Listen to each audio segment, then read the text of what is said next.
Across the rugged Indian territory rides a tall young man on a mission of mercy. His medical bag strapped on one hip, his six-shooter on the other. This is Dr. Sixgun.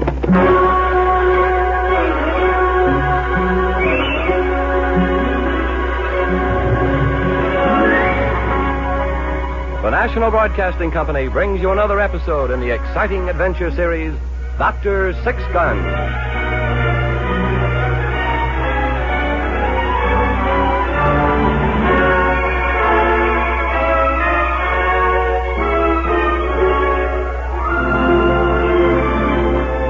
Matson, M.D., was the gun-toting frontier doctor who roamed the length and breadth of the old Indian territory. Friend and physician to white man and Indian alike, the symbol of justice and mercy in the lawless west of the 1870s, this legendary figure was known to all as Dr. Sixgun.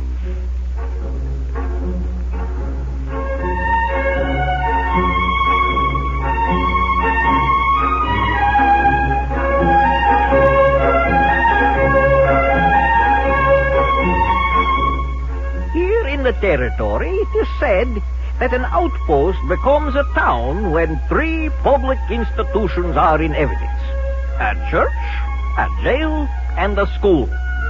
By that standard, the town of Frenchman's Ford has been civilized for some time. I can vouch for this, as I have been inside of at least two of these institutions, and I feel it is self-evident that I am too old for school. But who am I? I am Pablo, the gypsy peddler. And this is my friend Midnight. He is a raven. Worst jail in the territory. Yes, he too has been in several of these institutions. Here in Frenchman's Ford, we have never had trouble in manning the church, and we usually are able to find the sheriff. But the school... there is where we have had our difficulties. I remember we were discussing it one evening at the Bull Run Saloon. O'Shea, the proprietor, myself, and my friend Doc Sixgun. What do you mean she quit? That's what I'm telling you, Doc.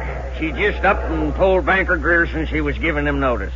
Grierson, he got hopping mad, told her he'd see she never got another job teaching school in this part of the territory. She just kind of laughed at him. Said she didn't expect to teach no more school.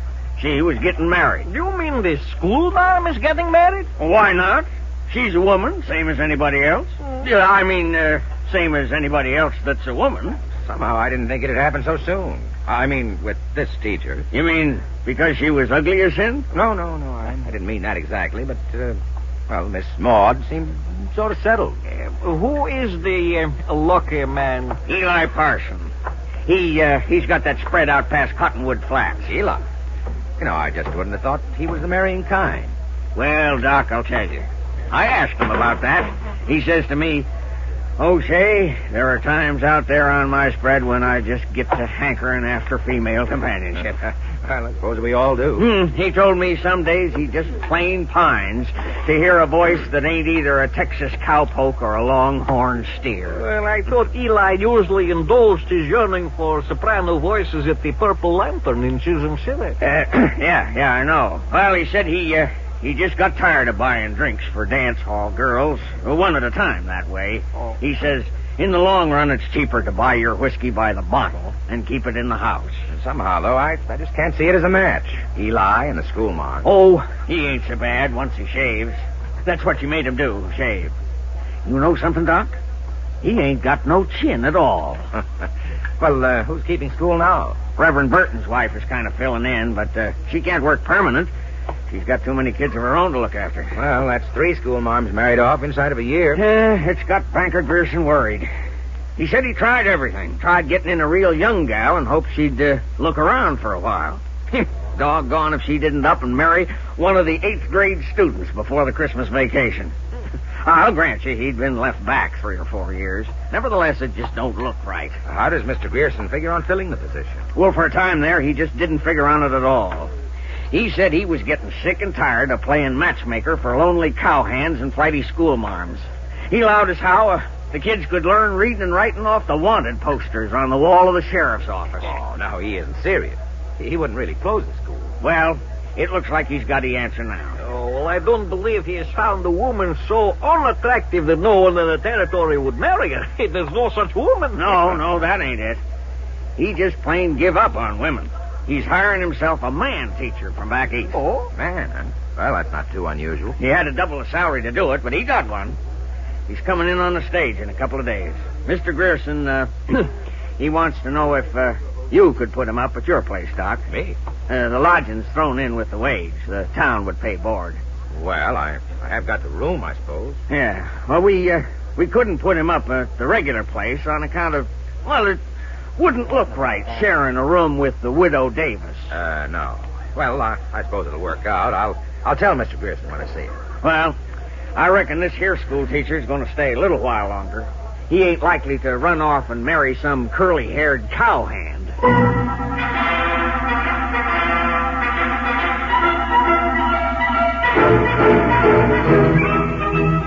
As it turned out, Banker Grierson was called back to Chisholm City the morning the new schoolmaster was to arrive.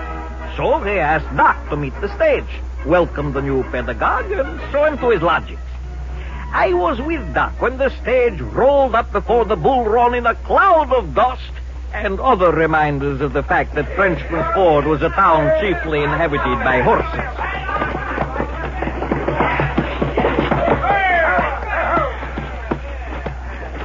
There, I suppose that's him. Oh, the thin one? Yeah, and the Prince Albert. Are you sure that's the schoolmaster? Well, he's the only one who isn't packing a gun. Mr. Ferris. Oh, Mr. Ferris. He doesn't hear you. Mr. Ferris, over here. Mr. Ferris. What? What's that? Were you calling me, sir? Why, yes. I suppose you were expecting to meet Mr. Grierson. Yes. Oh, yes. I'm Gray Matson, Dr. Matson. Mr. Grierson was called away. He asked me to meet you. Oh, very kind of you, sir. Very kind indeed. You see, you'll be boarding in my place. Oh? Oh, yes. I suppose you'll want to get right to your room. That stage ride's a hot and dusty one. Oh, why, you're quite kind, Dr. Matson. I would appreciate it. Now, if you'll tell me which of your boxes, I'm sure Pablo will help us take them over. Well, I have no box. It's coming later. Oh, well, then, let me take your carpet bag. Oh, no, it's perfectly all right. I wouldn't want to put you to any trouble. No trouble at all. It's right down this street, and when you're cleaned up, I'll show you the school. Oh, yes, the school. I'm very anxious to see it. It's not much, but the only building in town that's imposing is the saloon. I'm afraid education's still something of a stepchild here in the territory. I'm looking forward to it, Doctor. I find a new job is quite a challenge, don't you? Why, yes, I do. I suppose you'll have your books sent on after you. Why, yes, I rarely carry the tools of my trade in full view, you know. No. Well, this way, Mr. Ferris. Look out for the puddles.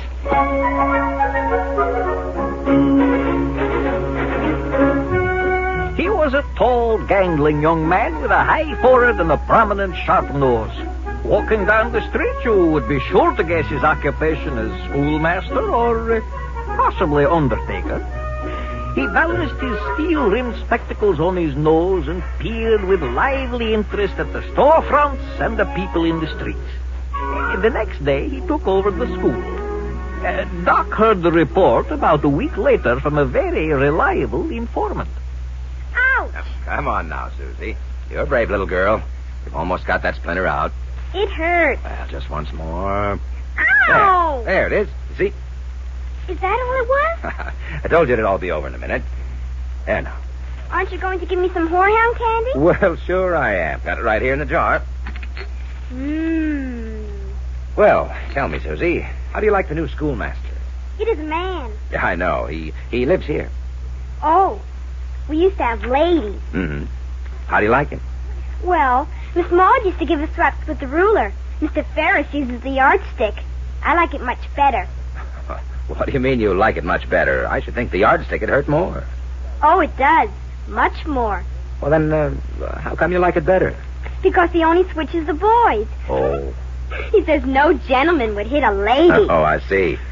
And how does he keep you girls in line? Oh, he just kind of looks at us. Mm-hmm.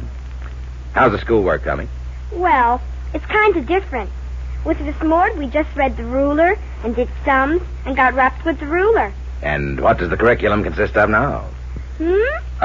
What do you learn now? Nothing. We just listen. He reads us poems and stories and things like that. Creepy stories by Mr. Poe. Do you like them? They're a lot better than doing sums. I like the pit and the pendulum best. It's the meanest. Yes, well, you always were a sweet little girl, Susie. I know. Can I have another piece of candy now?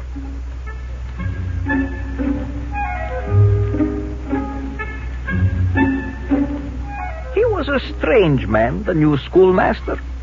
Sometimes he would sit at a table at the Bull Run Saloon for hours, reading a book, which was strange enough.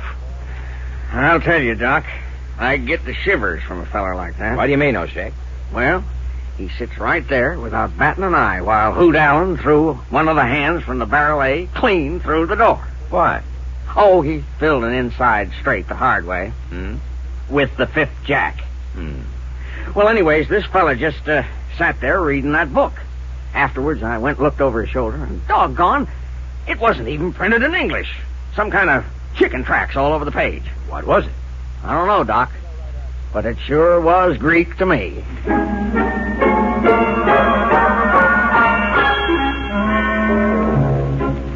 Of course. That is just what it was. Greek. And sometimes Mr. Ferris would sit with Doc and read to him from the Odyssey of Homer and translate as he went along. But he was a moody fellow, too. Doc told me that one night, about 2 a.m, he woke suddenly to find Mr. Ferris, fully dressed, starting out the door. Who's that? It's all right, Dr. Madsen. Why, Miss Ferris. Is there anything wrong? No, there's nothing wrong. I just can't sleep. Oh, well, I'm sorry. Anything I can do? No, Doctor, no. The various opiates and drafts are of no help to me. When the mood comes over me, I must walk in the night. Well, wait a minute, I'll go with you. No, please don't bother. You've had a hard day. Well, so have you, if I know that gang of hellions you have at the school. No, please, Doctor. I find the still of the night the ideal time for meditation. It fills an almost religious need for me, you know? Oh? Only in the still hours, when the moon is set and the stars are clear, do I feel that I'm at peace with myself and able to think clearly. I must confess, I find these hours the most fruitful. Is that so? Well, I wouldn't go far if I were you. A lot of people get nervous around this time of night when they see somebody walking around without a lantern. Oh, of course. I'll be careful, Doctor. Good night. Good night, Miss Ferris.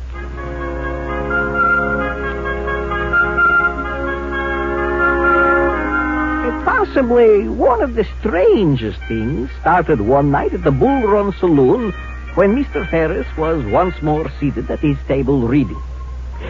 Cherokee Sam, a horse wrangler from out in the valley, had managed to take on board enough of O'Shea's barrel whiskey to overcome his natural good temper, and he somehow took offense at Mr. Ferris' calm, uninterrupted literary endeavor.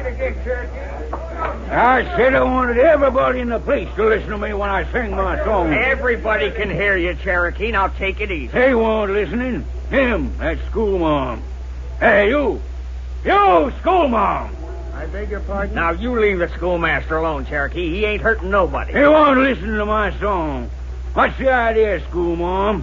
Ain't my singing good enough? I'm terribly sorry. I really didn't notice. You hear that, O'Shea? You didn't notice.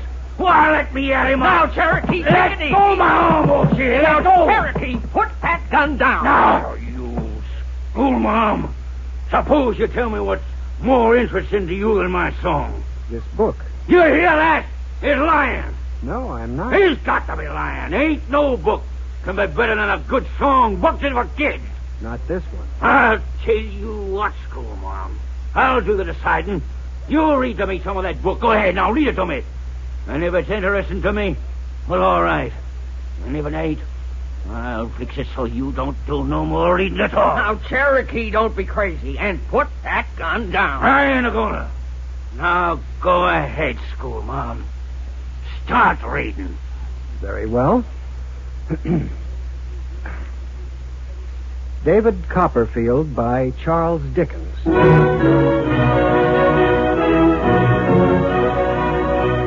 Mr. Ferris read for some time by the light of the flickering lamps in the Bull Run Saloon. And after a while, Cherokee Sam put his gun back in his holster and ordered a fresh drink. And before an hour had passed, he was standing at the bar weeping quietly with tears of pure pity for the unfortunate little David Copperfield. And I tell you, O'Shea, that there Marchstone, he's a no-good coyote. He's a sheep herder, that's what he is. Sure, but shut up now, Cherokee. Let the schoolmaster go ahead. Go on, Mr. Ferris. What happened next?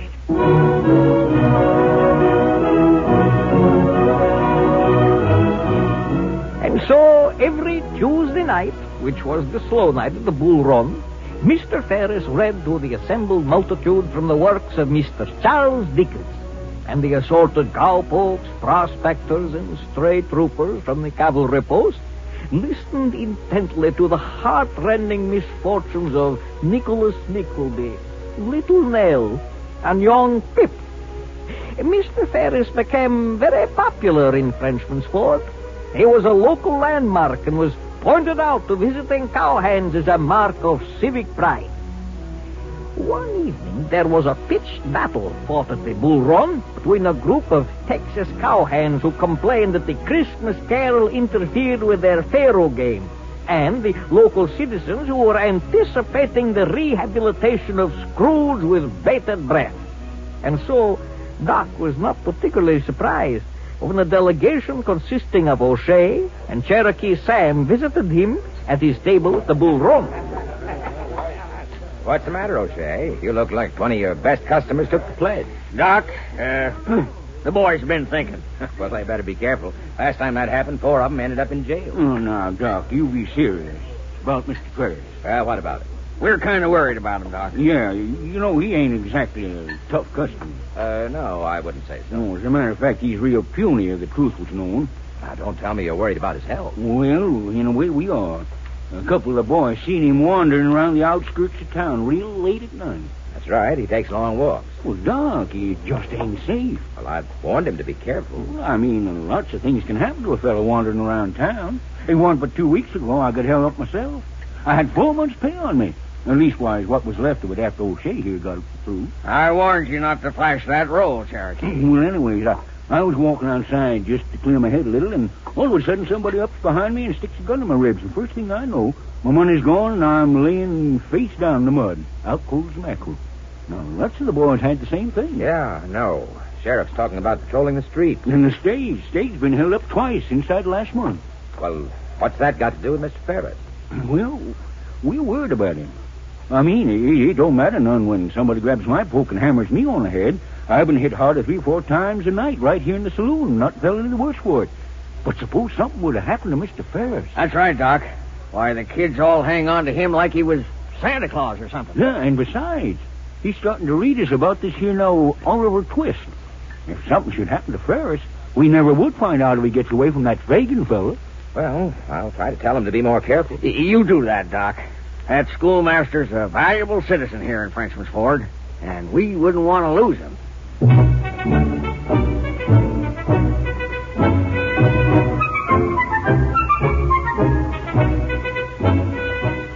I'm really touched, Doctor, and somewhat grateful to think that Mr. O'Shea and the others should be worried about me. Well, they sure are.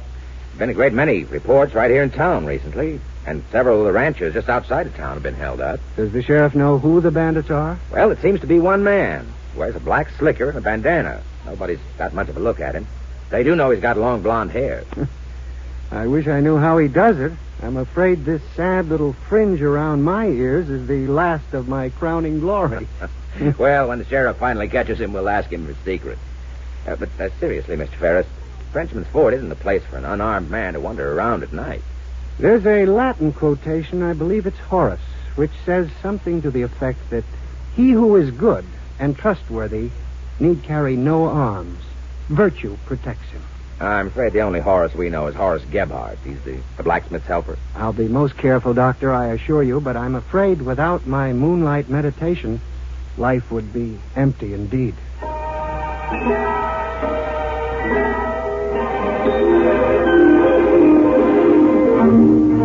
It was 3 nights later that the Bull Run was held up on a Saturday night, just before closing time.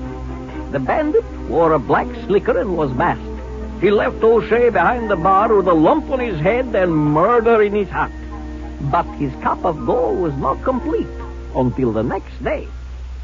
Doc, it's terrible. It's just awful. What is, O'Shea? Your head still hurt? No, that ain't it. You know what that murdering dry gulcher did? You mean the man who held up the bull run? Yeah. He held up the schoolmaster, too. When? Last night. You was out riding circuit. He caught him down to the creek bed. Poor feller didn't have but $3 cash on him. But that didn't stop that ornery snake. Was he hurt? Well, he crawled as far as the bull run. He'd been hit on the head, poor fella. Now, what do you think of a low-down, miserable yellow dog that'd hit a peaceful, helpless critter like the schoolmaster on the head and steal his money? Well, I better go see him. He's probably hurt pretty bad. Well, haven't you been home yet, Doc? No, I just got in. I better get right over there.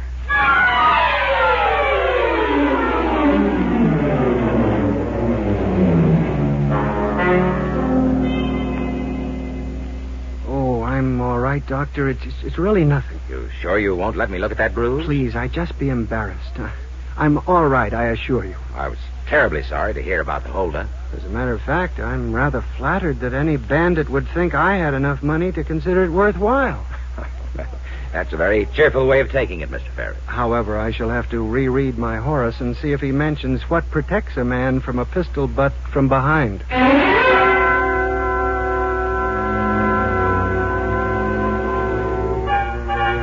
The end came very suddenly.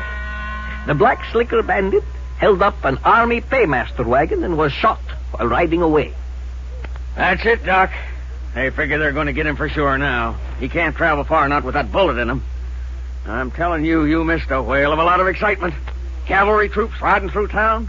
3 of them Pinkerton men got off the stage this morning, and a whole handful of deputy marshals from Chisholm City. They think he's here in town? I'm telling you, Doc, that black slicker bandit has got to be in Frenchman's Ford.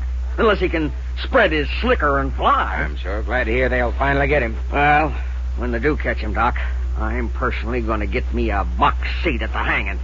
You know why? Because he held you up? No, that ain't it. Because he was low down enough to dry gulch a schoolmaster.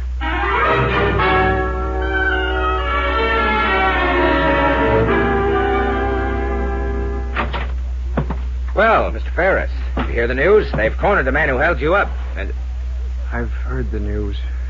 what's the matter? Mr. Ferris, you don't look well. Is that blow on the head bothering you? No, Doctor. I just seem to be a little faint. I've just been packing my things. You're not leaving. I have an offer from a university. What's the matter, Mr. Ferris? You really don't look well at all. I'm not, as a matter of fact. Mr. Ferris! Blood. I'm afraid so. What happened? Here, let me see. No. Why, you've been shot. Yes, I have been shot. Here, let me get you to the bed. Careful. Here, wait, I'll just push the covers back. Something wrong, Doctor? Those your guns in the bed? Here, let me get them out of the way. Now, lie down. Yes, they're mine. Why don't you open the window and shout? Keep quiet. How long ago were you shot? About an hour. It's going to hurt. Now, here, let me put this under your head. Your black slicker? Yes. Lift your head. Aren't you going to call the troopers? Or at least the Pinkerton men? I don't think you're going anywhere with that bullet in you. I'm going to die. Maybe. I can't probe for the bullet. Not here. They won't bring me to trial. Don't talk. Does it matter? After all, a schoolmaster always talks. I don't understand that. You mean, am I a bandit turned schoolmaster or a schoolmaster turned bandit? A little of both. Why did you come here? I saw the ad in a St. Louis paper. I happened to be wanted for murder in Missouri, and I thought a schoolroom in the territory would be a good place to hide. Then why the holdups? You must have known they'd finally expose you. Doctor, have you any idea how difficult it is for a man of my tastes and background to live on the salary the town of Frenchman's Ford pays a school teacher? We never had one hold up a stage before. It's because so few teachers have the proper training. Look out. Here, put your head down. It's no use, Doctor. No use. Doc! Hey, Doc! All right. Listen! All right, just lie quiet now. Doc! Doc, listen. He's around here somewhere. They found blood. Well... Uh-oh. What's the matter with Mr. Ferris? Is he hurt or something? Yeah. Yeah, he's hurt. Why, if that dirty, sneaky, black slicker bandit did anything to Mr. Ferris, I'll tear him apart with my own hands. I will. Wait a minute. What is it? I'm afraid the black slicker bandit has finished Mr. Ferris. He's dead.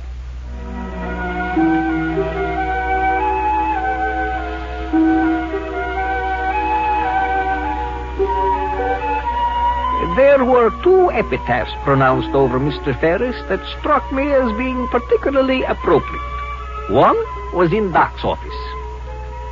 Can I have some more Hawaiian candy, Doc? Thanks. Say, we got a new teacher again. A lady this time. It's awful. She thinks it's perfectly all right to switch girls with the ruler. Gee, I wish Mr. Ferris was back.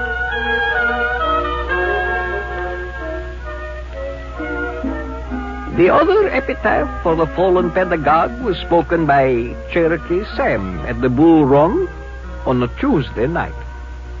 Doggone it. I wish that fella'd waited a couple of weeks before he got himself filled full of lead. We never will know what happened to Oliver Twist.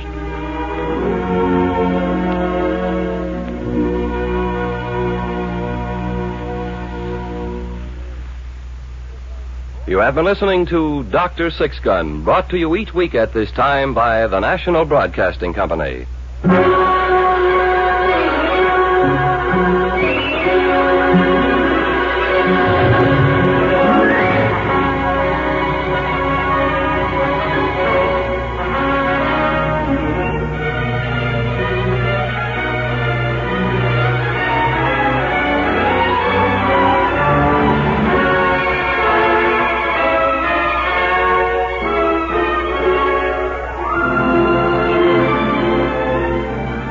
Doc Sixgun is played by Carl Weber and Pablo by William Griffiths. Tonight's script was written by Ernest Kenoy. Heard in the cast were William Keene as O'Shea, John Gibson as Ferris, William Johnstone as Cherokee, and Barbara Caron as Susie. Dr. Sixgun, a radio production of the National Broadcasting Company, is directed by Harry Frazee. Bill Rippey speaking.